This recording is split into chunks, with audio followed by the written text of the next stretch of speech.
ناظرین و سامعین السلام علیکم ورحمۃ اللہ۔ کیا آپ نے کبھی دیوبندیوں کا کلمہ اور دیوبندیوں کا درود سنا ہے؟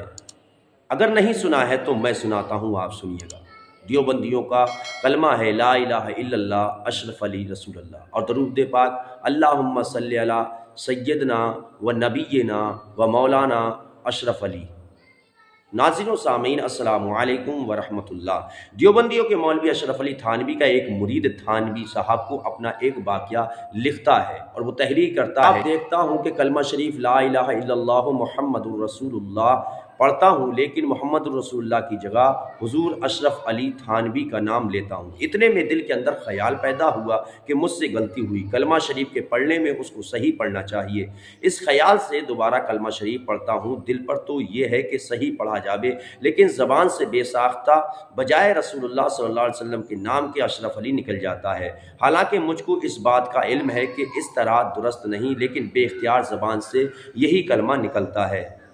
2-3 بار جب یہی صورت ہوئی تو حضور کو اپنے سامنے دیکھتا ہوں، یعنی اشرف علی کو سامنے دیکھتا ہوں، اور ابھی چند شخص حضور کے پاس تھے، لیکن اتنے میں میری حالت یہ ہو گئی کہ میں کھڑا کھڑا وہ بجا کے رکت طاری ہو گئی، زمین پر گر گیا، نہایت زور کے ساتھ ایک چیخ ماری، اور مجھ کو معلوم ہوتا تھا کہ میرے اندر کوئی طاقت باقی نہ رہی ہے۔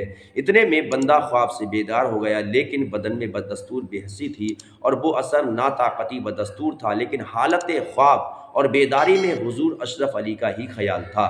لیکن حالت بیداری میں کلمہ شریف کی غلطی پر جب خیال آیا تو اس بات کا ارادہ ہوا کہ اس خیال کو دل سے دور کیا جاوے، اس واسطے کہ پھر کوئی ایسی غلطی نہ ہو جاوے۔ وہیں خیال بندہ بیٹھ گیا، پھر دوسری کروٹ لیٹ کر کلمہ شریف کی غلطی کے تدارک میں رسول اللہ صلی اللہ علیہ وسلم پر درود شریف پڑھتا ہوں، لیکن پھر بھی یہ کہتا ہوں اللہم صلی علی سیدنا و نبینا و مولانا اشرف علی۔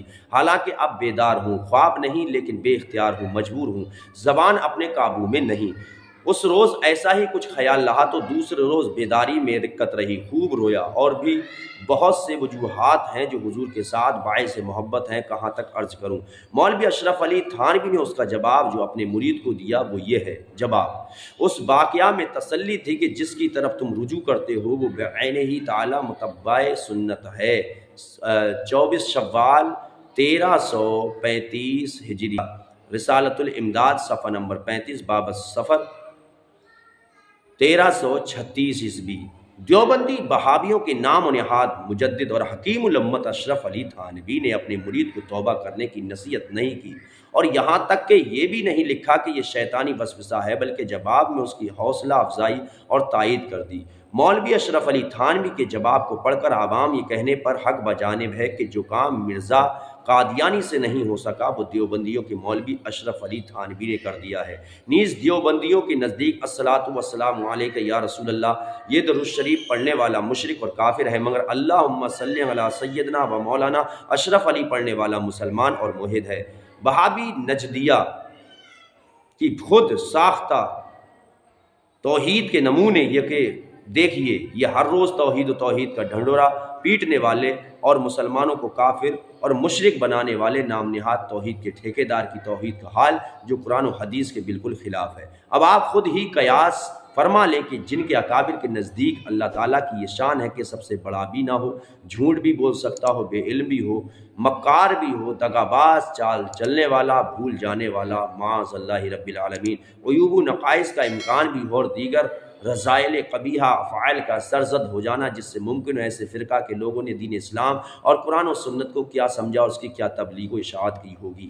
ذرا آپ غور کیجئے گا، مولوی اشرف علی تھانوی کے جب مرید نے خط لکھا اور اس میں خود کہا کہ میں کلمہ شریف کی جگہ پر نبی پاک صلی اللہ علیہ وسلم کا جو نام کلمہ شریف میں آتا ہے اس کی جگہ آپ کا نام بار بار آ جاتا ہے، لا الہ الا اللہ اشرف علی رسول اللہ۔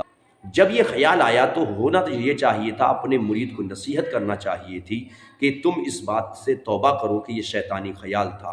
تو ایسا کچھ نہ کر کے مولوی اشرف علی تھانوی صاحب شاباشی دے رہے ہیں، مولوی اشرف علی صاحب تائید کر رہے ہیں، مولوی اشرف علی صاحب بڑھاوا دے رہے ہیں، تائید کر رہے ہیں کہ صاحب جس سے انسان زیادہ محبت کرتا ہے، جس سے زیادہ قرب حاصل ہوتا ہے، اور جو انسان سنت رسول صلی اللہ علیہ وسلم کا زیادہ پابند ہوا کرتا ہے اس کے ساتھ اکثر ایسا ہوا کرتا ہے۔